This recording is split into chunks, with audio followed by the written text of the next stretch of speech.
Chapitre 6. Trouver l'espoir dans le Dieu de la clarté morale. La Bible nous dit que le Dieu de la justice a compassion des opprimés et cette vérité alimente notre espoir. La parole de Dieu nous apprend aussi ce qu'il pense des oppresseurs et ce qui nous conforte d'autant plus. Nous n'avons pas un Dieu incapable de distinguer la justice de l'injustice. Au contraire, les Écritures affirment avec une clarté à la fois merveilleuse et terrible que Dieu juge et condamne les coupables. Sa sainteté l'amène à éprouver une colère ardente envers ceux qui abusent de leur pouvoir et de leur autorité pour léser les plus faibles. Si nous voulons vraiment connaître la pensée de Dieu, nous devons nous efforcer de comprendre sa sainteté, telle qu'elle est décrite dans la Bible. Notre Seigneur est incapable de s'adapter au péché. Il ne peut pas s'y habituer et il souffre continuellement avec ceux qui sont brutalisés dans leur chair et dans leur esprit par l'arrogance de d'autres êtres humains. James Packer nous livre un commentaire très utile à ce propos. Il va comme suit. Il ne nous fait pas de doute que dans le passé, le thème de la colère divine a donné lieu à bien des développements spéculatifs, irrévérencieux ou même malveillants.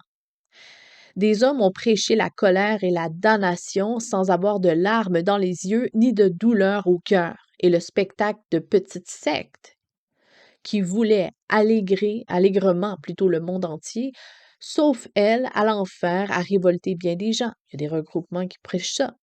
Pourtant, si nous voulons connaître Dieu, parce que c'est bien le seul but d'un disciple de Christ, c'est de connaître celui qui l'a envoyé. Donc, pourtant, si nous voulons connaître Dieu, il est vital que nous sachions regarder en face la vérité en ce qui concerne sa colère. Aussi dépassé que cela puisse paraître et aussi fort qu'aient pu être nos préjugés au départ. Sinon, nous ne comprendrons ni l'évangile du salut, l'évangile qui sauve de la colère, ni l'œuvre propitiatoire de la croix, ni le miracle de l'amour rédempteur de Dieu. Nous ne saurons pas non plus discerner la main de Dieu dans le cours de l'histoire. Je conserve l'espoir nécessaire pour rechercher la justice dans ce monde parce que je sais combien l'oppression suscite la colère de Dieu et la condamnation. Les bottes enfoncées dans la boue pestilentielle d'un charnier rwandais où des milliers d'innocents ont été horriblement massacrés, il ne me restait plus rien à dire, plus rien à expliquer et plus rien à espérer s'il n'existait pas un Dieu, maître de l'histoire et du temps, dont la colère envers les coupables de telle atrocité est comme un feu qui consume. En toute humilité, je n'oublie pas que je suis moi aussi un être humain et qu'à ce titre, j'abrite en moi les mêmes pulsions de haine et de violence envers mon prochain. Je suis également un pécheur qui se tient en tremblant devant un Dieu saint. Or, c'est à la lumière de cette sainteté inaccessible que j'entreperçois l'époustouflante et mystérieuse miséricorde d'un Dieu prêt à accorder son pardon, non seulement à moi, mais aussi aux génocidaires du Rwanda. Il ne s'agit en aucun cas d'un pardon facile, car il a coûté à Dieu la vie de son propre Fils. L'abus de pouvoir est un péché. Dieu juge sévèrement les coupables à cause de son amour pour les victimes et parce que l'injustice est un mal. Ma nature humaine me pousse à compliquer la réalité. Je peux disserter pendant des heures et affirmer que l'abus de pouvoir, en particulier de la part des responsables d'État, est le fait d'un système imparfait ou trop autoritaire, d'une faiblesse politique ou d'une approche trop pragmatique. Dieu, quant à lui, le qualifie tout simplement de péché. Comme l'a déclaré le prophète Amos à l'élite d'Israël, qui abusait de son pouvoir. Il est écrit, Amos 5,12, « Car je le sais, vos crimes sont nombreux et vos péchés énormes. Vous opprimez le juste, vous le rançonnez plutôt, et vous, à la porte, vous évincez les pauvres. » À l'exception éventuelle de l'idolâtrie, il est difficile de trouver un péché qui provoque la colère de Dieu avec autant d'intensité. Nous avons conscience de sa haine envers l'idolâtrie, un acte qui revient à nier sa divinité souveraineté, mais nous pourrions bien être surpris de constater que Dieu abhorre l'injustice avec autant d'ardeur. La Bible enseigne que quiconque opprime l'indigent déshonore celui qui l'a fait. Proverbe 14, verset 31. Le policier qui bat et dépouille l'orphelin. Le fonctionnaire corrompu qui contraint les petites filles à se prostituer. Le gardien qui torture ses détenus. Tous méprisent ou outragent le Dieu de l'univers qui les a créés. Le prophète Ézéchiel dit clairement que ceux qui adorent des idoles et abusent de leur pouvoir pour dépouiller autrui appellent sur eux une colère sainte et terrible. On lit dans Ézéchiel 22, versets 25 à 31. Ces prophètes conspirent au milieu d'elle, comme un lion rugissant qui déchire sa proie. Ils dévorent les âmes. Ils s'emparent des richesses et des choses précieuses. Ils multiplient les veuves au milieu d'elles. Ces sacrificateurs violent ma loi et profanent mes sanctuaires, et ne distinguent pas ce qui est saint de ce qui est profane. Ils ne font pas connaître la différence entre ce qui est impur et ce qui est pur. Ils détournent les yeux de mes sabbats, et je suis profané au milieu d'eux. Ces princes sont dans son sein comme des loups qui déchirent leur proie. Ils répandent le sang, perdent les âmes pour accomplir leur spoliation. Ces prophètes ont pour eux des enduits de badigeons, de vaines visions, des divinations mensongères. Ils disent, ainsi parle le Seigneur, l'Éternel, et l'Éternel n'a point parlé. Le peuple du pays se livre à l'oppression, commet des vols, exploite le malheureux et le pauvre, opprime les migrants, tout contre toute justice. Je cherche parmi eux un homme qui les protège par une clôture et qui se tient sur la brèche devant moi en faveur du pays, afin qu'il ne soit pas détruit. Mais je n'en trouve pas. Je répands sur eux ma fureur et j'en viens à bout par le feu de mon courroux. Je fais retomber leurs œuvres sur leur tête, oracle du Seigneur éternel. Dans cette description du profond péché d'Israël, ce sont les hommes investis d'une autorité publique, c'est-à-dire les princes dans le contexte, qui sont condamnés par Dieu pour avoir abusé.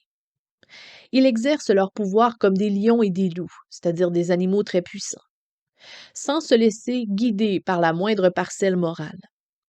Ils profitent au contraire de leur position pour déchiqueter leur proie et en tirer un gain inique. Ils utilisent leur pouvoir pour dépouiller les plus faibles, les exploiter, leur prendre leurs bien-aimés et voler leurs biens les plus précieux. Aggravant encore ce péché, les sacrificateurs et les responsables religieux n'usent pas de leur influence en faveur des victimes pauvres et vulnérables. Ils préfèrent conspirer avec les oppresseurs en acceptant de blanchir, entre guillemets, leurs mauvaises œuvres et en allant même jusqu'à enrober leurs actes de discours hypocrites ponctués de le Seigneur par-ci et le Seigneur par-là. Dieu ne reste pas impassible devant un tel péché, et sa colère est authentique et féroce. Il va de soi que nous ne devons pas assimiler la fureur de Dieu à la nôtre, et voilà.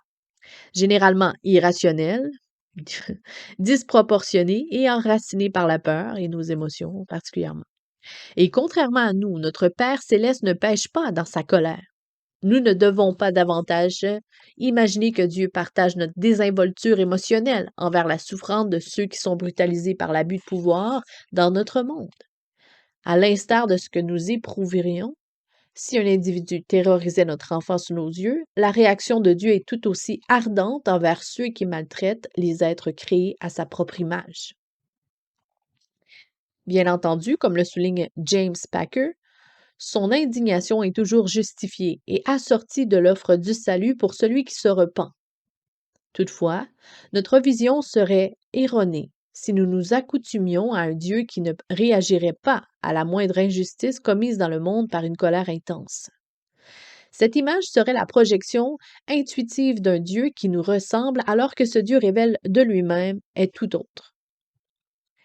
Dans un monde qui désespère sous le poids de l'oppression subie par les plus faibles, nous avons un message d'espoir à communiquer. Et le Dieu souverain de l'univers prend parti, s'irrite et distingue le bien du mal. En Isaïe 59, versets 2 à 3 et versets 15 à 16, nous lisons: Mais ce sont vos fautes qui mettent une séparation entre vous et votre Dieu.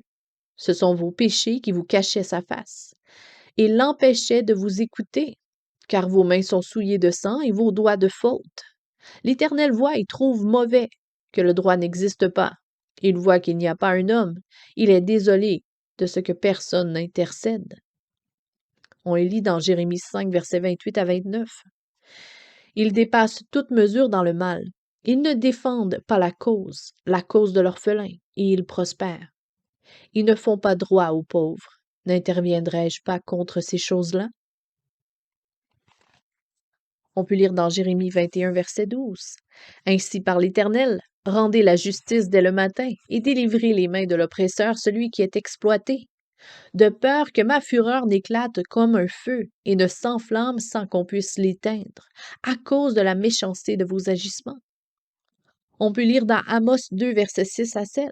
Ainsi par l'Éternel, à cause de 3 crimes d'Israël, même de 4, je ne révoque pas mon arrêt, parce qu'ils ont vendu le juste pour de l'argent et le pauvre pour une paire de sandales. Ils convoitent jusqu'à la poussière de la terre, qu'il est sur la tête des indigents. Ils violent le droit des humbles. On peut lire en Zacharie 7, versets 9 à 12. Ainsi par l'Éternel des armées, jugez vraiment selon le droit. Ayez l'un pour l'autre de la bienveillance et de la compassion. N'opprimez pas la veuve et l'orphelin, l'immigrant et le malheureux. Mais ils refusèrent d'être attentifs. Cela fut la cause d'une grande indignation de la part de l'Éternel des armées. On peut y lire dans Luc 11, verset 42. Mais malheur à vous, pharisiens, parce que vous payez la dîme de la menthe, de la rue et de toutes les plantes potagères, et que vous négligez la justice et l'amour de Dieu, c'est là ce qu'il fallait pratiquer sans omettre le reste.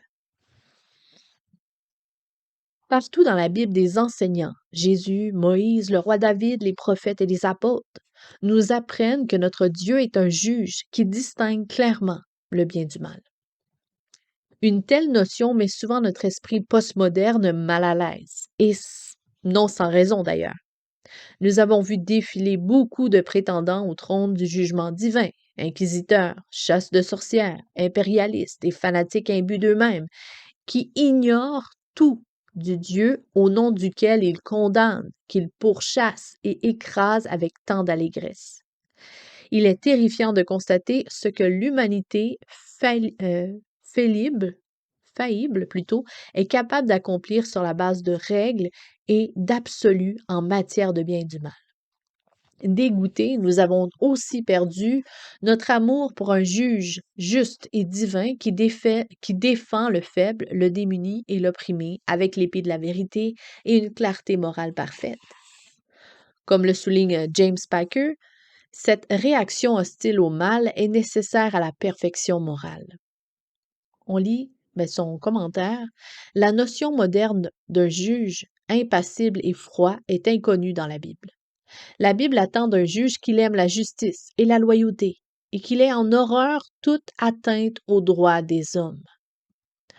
Un juge injuste, c'est-à-dire un juge à qui importe peu que le bien ou le mal triomphe, est d'après les critères bibliques une monstruosité. La Bible nous fait clairement savoir que Dieu aime la justice et hait l'iniquité. Ne nous leurrons pas. Le mal et l'oppression se nourrissent de l'ambiguïté morale, de l'équivoque, de la confusion et du manque d'engagement. Rappelons-nous que l'injustice est l'abus de pouvoir et nous saurons alors que la justice est forte, contraignante et déterminée.